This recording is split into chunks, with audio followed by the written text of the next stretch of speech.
Nakakaramdam ka ba ng inggit?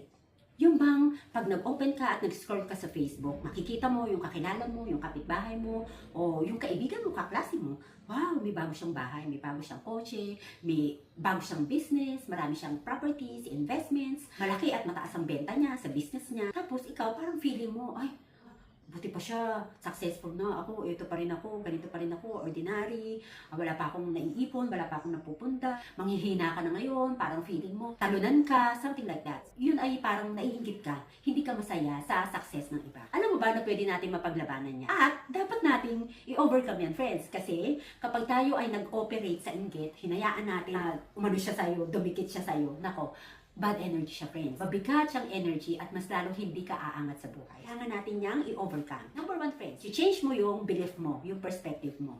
Kapag nakakita ka ng tao na successful or kakilala mo, ito ang maging belief mo. Sabi mo, wow, binless siya. Nako, it means may parating din akong blessing. Wow, ganun ang gawin mo. Paniwalaan mo na kapag may nakita kang binibless, ikaw na yung kasunod na ibibless. Why? Kasi God, di ba sa Kanya, nanggagaling lahat ng biyaya, lahat ng blessings na meron sa atin.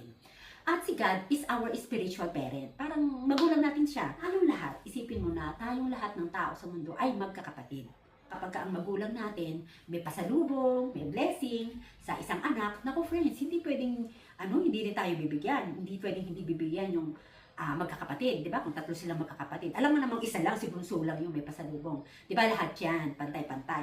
Kung may padalang package para kay ganito, lahat yan, mabibigyan, mabibiyayaan. Ganun mo i-change ang iyong perspective. Maging belief mo siya, conviction mo siya na kapag may nakita kang binibless, kasunod niyan, ikaw naman ang may blessing. Yan. Pagka ganyan ang naging belief mo, yung negative energy na napunta sa'yo dahil initially nainggit ka, manyu-neutralize siya. Magiging positive na ngayon ang iyong energy at vibration. Kaya, the more you will attract good opportunities, good blessings.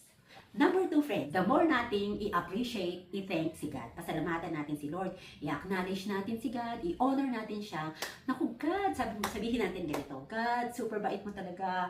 Ang galing-galing mo talaga, Lord. Binless mo yung kapatid ko. Imagine, dati, nagtitinda lang siya ng fishball. Aba, ngayon, meron na siyang establishment, meron na siyang building. Ang galing mo talaga, Lord, mag-bless.